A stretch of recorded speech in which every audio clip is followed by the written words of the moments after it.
Bonjour et bienvenue sur ce nouvel épisode de podcast Zoom sur la chaîne Mysticé Fibrae. Mysticé Fibrae, c'est ma chaîne, on y parle tricot, filage, parfois broderie et puis parfois couture, c'est beaucoup plus rare. Aujourd'hui, on va faire un petit zoom sur le bonnet Bosquet que j'ai tricoté, enfin filé et tricoté pour mon fils. On y va? C'est parti!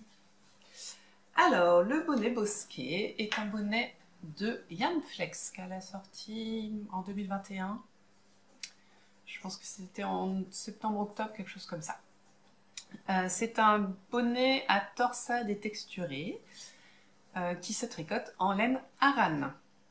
Et puis quoi d'autre? Bah, c'est tout. Et si, qui va avec des mitaines qu'elle a créées aussi. Voilà. Vous savez tout. Moi, mon fils voulait un bonnet parce que je lui avais déjà fait le Blisco dans le livre de Along avec Anna Dervaux, et qu'il était beaucoup trop petit. Voilà.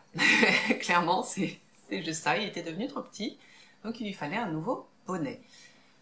J'avais de la laine de la fibre des petites potions de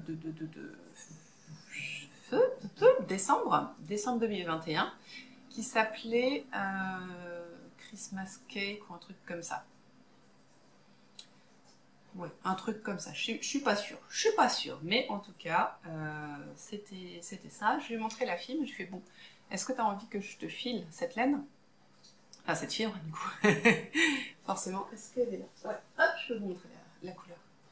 Est-ce que tu as envie que je te file cette fibre pour te faire un bonnet, et ce bonnet-là en particulier, parce que j'avais envie de le faire. Ok, mais tu me mets un pompon. Ça se négocie. Ok, on met un pompon. Donc je commence à tricoter ce bonnet que je vous montre maintenant. Maintenant vous savez que c'est le bonnet Bosquet de Yarnflex avec un pompon dans cette laine-là. Vous êtes prêts? Vous voyez le pompon. Le voilà, mon petit bonnet Bosquet avec le pompon. Oups, je me cache derrière. Donc, on peut le... Attendez, je leur dis à côté pour pas vous dire de bêtises. Je pense qu'on peut l'appeler le bonnet Monstres et compagnie, voire, avec un peu de chance, je vais trouver le nom du personnage. Sullivan. Le bonnet Sullivan. Parce que c'est exactement la couleur de la fourrure de Sullivan, perso. Donc ce bonnet se tricote par en bas. Donc on commence par les côtes, par faire un montage élastique.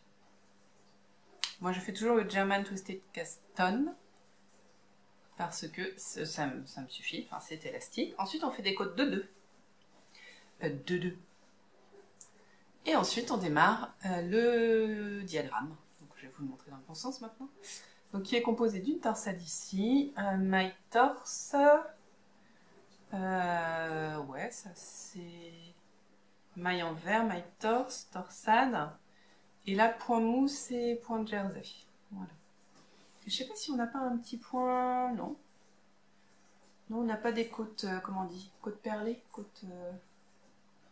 Voilà, donc c'est un bonnet très très simple à faire. J'adore, je l'ai tricoté en 4. Enfin, 3,5 pour les côtes, pour resserrer un peu, et 4 pour le reste. Clairement, je l'ai fait en une journée. Voilà, pour moi les bonnets en Aran, c'est une journée. Je vous le mets parce qu'il me va à peu près, même s'il se détend un peu. Hop là. J'ai une tresse derrière, donc ça devrait pas trop gêner le bonnet. J'essaye de vous montrer le pompon. Je vous parle après du pompon, ne vous inquiétez pas. Donc, c'est très facile à faire. Le diagramme est assez rapide. Et je trouve que si il y a le diagramme de base du motif. Donc le motif, c'est, je ne sais plus où il commence exactement, mais en gros, un motif, c'est ça. Vous voyez, ça va vite. Hein. C'est 1, 2, 3, 4, 5, 6, 7, 9, 10, 11. entre 12 et 15 mailles, quoi. Ça va. C'est pas très compliqué à se rappeler. Sur une hauteur de 5, ouais, 4-5 mailles. Donc c'est assez simple à se rappeler. Et par contre, ce qui est très très bien, c'est que Yarnflex a fait un diagramme spécial pour les diminutions. Et ça, je trouve ça super intelligent. Parce que les diminutions, c'est pas... Enfin, quand il y a un motif, c'est pas forcément facile, quoi. Et là, je trouve que du coup, c'est pas mal. Voilà. Donc c'est... Enfin, il suffit de suivre. Il suffit de suivre le diagramme, il y a des explications, enfin c'est super bien fait. Bon, du coup, je suis toute décoiffée, mais c'est pas grave. C'est bien foutu, c'est super sympa à faire, je vous ai dit 24 heures. C'est de la rane. Et je vais peut-être faire un petit point filage. Maintenant que je vous ai parlé du bonnet, en vrai, voilà, je peux pas vous parler un quart d'heure de ce bonnet parce qu'il n'y a pas grand chose à dire. Si ce n'est que je vous ai expliqué comment il est fait, quoi. Par en bas, on fait les côtes, ensuite le nombre de centimètres, on commence le diagramme qui fait 10 mailles, et puis une fois qu'on arrive aux diminutions à un certain nombre de centimètres, et ben ensuite le nouveau diagramme. Voilà, vous savez tout du bonnet. Au revoir. Non, je rigole. On va parler filage parce que comme je vous ai dit, j'ai filé cette laine dans le but précis de faire ce bonnet. J'adore faire dans ce sens-là, c'est-à-dire filer déjà avec une idée en tête et un projet précis en tête, parce que ça m'aide à organiser le filage tout simplement. Hein. Et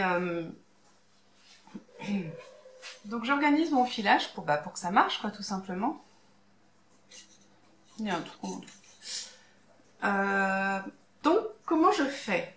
Je m'arme de mon petit, de ma petite réglette à filage. Et puis déjà, je commence par décider si je veux du 2, 3, 4 brins, 6 brins, non ça j'ai jamais fait, 4 non plus d'ailleurs, mais un brin, je pourrais faire de la single si j'avais envie. Donc je m'arme de ma roulette, je veux faire de la rane. La rane, vous voyez, c'est ici, parce que c'est comme ça qu'est fait le bonnet, donc j'ai décidé de faire la même chose. Alors vu qu'on va discuter un peu filage, je me suis armée. De quoi me direz-vous? De mon Fleece and Fiber et de mon The Field Guide to Fleece. Ce sont des volumes qui n'existent pas en français. Il y a un livre en français que je n'ai pas pris, parce que je ne sais pas s'il y a Paul Wars dedans, pourtant il devrait y être. Mais alors, cette fibre, cette laine, est faite à partir d'une fibre, donc des petites potions. Et qui s'appelle Kekmas, et qui est donc, comme je viens de vous le dire, du Polwarth. Je suis allée chercher en haut, c'est pour ça. Le Polwarth, qu'est-ce que c'est? Oh, il est trop mignon! C'est lui. Il n'est pas trop mignon? Et pour vous montrer donc la fibre non teinte, c'est ça. Et donc, ce que je vais vous dire, c'est ça. Bon, c'est peut-être dur de faire le point là. Bah non, il vient d'Australie, donc je n'aurai pas dans mon livre en français. Voilà. L'échantillon va entre 8 et 18 cm. Donc c'est pas excessivement grand. Et le diamètre de la fibre, c'est entre 21 et 26 microns. Le micron pour moi c'est pas super clair, donc je me réfère toujours au mérinos, qui pour moi est une base de douceur. Hein. Au-dessus du mérinos, ça peut peut-être piquer, en dessous ça n'existe pas, quasiment pas. Et vous voyez le mérinos, il est entre 11,5 et 26 microns. Donc le mérino, on va dire le plus rêche, fera 26 microns, c'est ça je crois. Et le plus doux fera 11 microns. Le Jacob qui est pas très très doux je crois, le Jacob il fait 25 à 35 microns, c'est ça. Donc tout ça pour dire que c'est une fibre qui est relativement douce quand même. En dessous de 26 microns on est sur du doux à peu près, et au-dessus de 26 ça commence à piquer un peu. Le Polwarth c'est pas mou. Comme l'alpaga par exemple, l'alpaga c'est mou, ça se détend. Le pole war, c'est sec et ça se tient bien. Où est-ce que je peux vous montrer ça correctement? Je ne suis pas quelqu'un qui qui met beaucoup de twist dans ses retors en fait.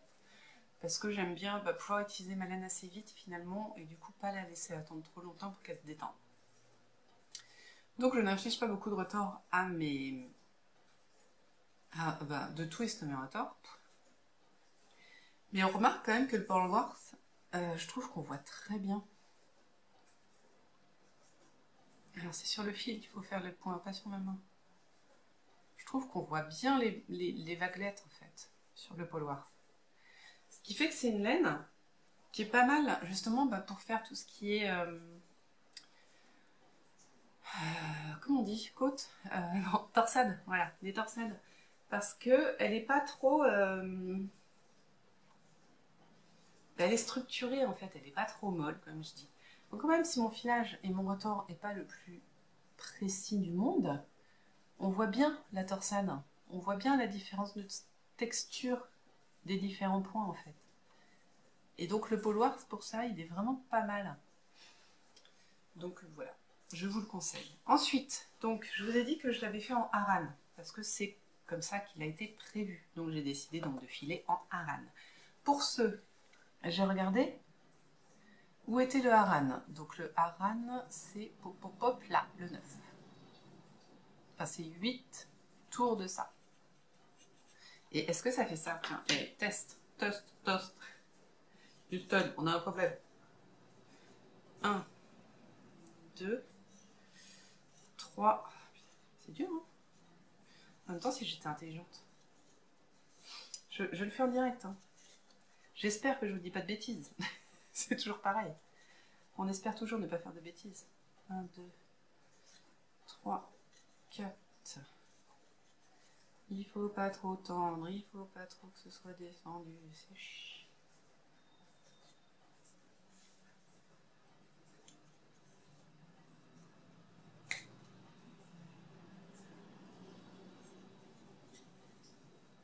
Un, 2, 3, 4, 5, 6, 7, 8. Ok.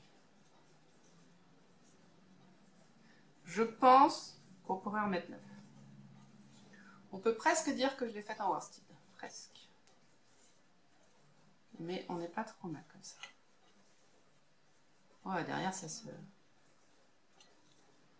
mélange derrière. Ça se mélange, les gars. Voilà. Donc là, allez. 1, 2, 3, 4, 5, 6, 7, 8, 9. Vous voyez, on n'est pas trop desserré, pas trop serré. Voilà. On est entre de la worsted et de la rame. Bon. En fait, je file pas super régulier non plus. Tant que ça rend bien, ça me suffit. Je vous avoue. Et ça se voit sur mon fil, par exemple, ici, là. Allez, fais le point. Vous voyez là, celle-ci est beaucoup plus épaisse que celle-ci, par exemple. Mais sur la longueur, ça le fait. Donc, pour ça, il fallait que je tape sur du 8 watt per inch. 8 tours par inch. Et du coup, pour ça, j'ai décidé de faire mes singles. Je voulais faire un 2 brins. Et mon single, j'ai donc décidé de le faire... 8 x 3, 8 x 3, ah mais le calcul aujourd'hui j'ai pas envie, hein. À peu près 24. Donc mon idée, c'était de faire quelque chose comme, alors attends, 45, 30, voilà. Mon single devait faire à peu près cette épaisseur là. Si je prends mon fil là, et que je le mets dans l'épaisseur Aran, qu'est-ce que ça donne? Hop, c'est pas mal, vous voyez? On voit pas trop de noir quand même. Même si là on voit bien qu'il est plutôt sur de la bulky celui-là. Et celui-là il sera presque sur de la worsted. Mais voilà, je vous ai dit, je ne suis pas régulière. Je ne suis pas régulière. Voilà. Et si je détors mon brin, hop, un petit peu, pour que je me le place, on est bien sûr du vent. Alors ça va être dur à vous montrer cette histoire parce que du coup il est tout tordu mon petit. Choup. On est presque même sur du 16 sur certains endroits. Bon alors là il est détordu donc c'est pas facile mais... Voilà. Donc en gros ce que je fais c'est que je choisis quelle est la taille que je veux donner à ma fibre finale après lavage. Ensuite je multiplie par à peu près 3 pour savoir quelle est la taille du single que je dois faire quand c'est un 2 ply. Quand c'est un 3 ply, du coup je multiplie par beaucoup plus. Bah, par 4 je pense. Je fais pas beaucoup de 3 brins. Voilà. Donc j'utilise beaucoup ça pour programmer mon filage. Une fois qu'il est lancé, clairement je le regarde plus trop en fait. Je devrais le reprendre à chaque fois. Donc mon poloise, bah, je crois que je vous ai tout dit dessus. Parce qu'il a bien... Voilà. Il a bien rempli son office. Je vous dis quand même combien j'ai utilisé de mètres. J'ai utilisé 73 grammes pour faire ça, ce qui équivaut à peu près 90 mètres. On est sur de l'à peu près, parce que je vous ai montré, il y en a des parties plus épaisses que d'autres. Mais on est sur du à peu près 90 grammes. 90 mètres, 73 grammes. Donc, ensuite, mon fils voulait un pompon, mais je ne sais pas faire les pompons. J'essaye, hein, j'ai essayé plusieurs fois, ça ne ressemble à rien. Ils délitent, ils sont pas assez gros, j'étais pas sûre d'avoir assez. Bon, finalement, j'avais assez, je pense, pour faire un pompon avec ça. Mais voilà, j'étais pas chaude pour le pompon, donc je me suis dit, je vais en acheter un. Donc j'ai regardé, et finalement, j'en ai pris un chez Tricot & Stitch. Finalement, j'en ai pris un chez Tricot & Stitch parce qu'elle avait cette couleur qui me convenait parfaitement, je trouve. Ouais, elle est top avec cette laine, je trouve que c'est super mignon. C'est de la fausse fourrure et elle tient pas élastique. Vous voyez l'élastique? Donc, ce qui permet ensuite, si on a envie, de laver le bonnet en enlevant le pompon. Comment j'ai fait? J'ai tout simplement pris un bouton que je devais avoir en reste de... Enfin, vous savez, souvent dans les vêtements, on nous donne un bouton du commerce. Donc j'en ai pris un, que j'ai cousu sur la couronne. Et ensuite, j'ai juste à attacher... Là, vous voyez le blanc, j'ai enfilé mon pompon sur le bouton. Voilà, je l'ai passé à travers la couronne, en fait. Là, il passe à travers la couronne. Et il s'enfile sur le bouton. Oui, c'est ça. Et comme ça, il tient bien. Désolée pour les rototos, c'est très classe. Comme ça, il tient bien.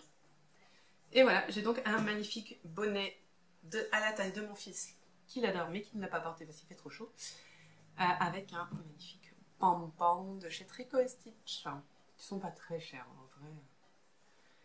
Voilà, par contre, j'arrive pas à lui donner une coupe convenable à ce pompon. Il est très doux et très sympa. Voilà. C'est à peu près tout ce que je peux vous dire sur ce bonnet. Je crois que j'en ai même dit plus que ce que je ne devrais, parce que c'est juste un bonnet tricoté en 24 heures en vrai.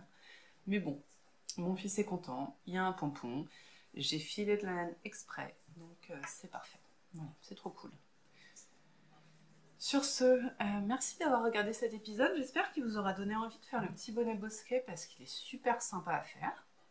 Je pense j'adore faire des bonnets, c'est vraiment super top.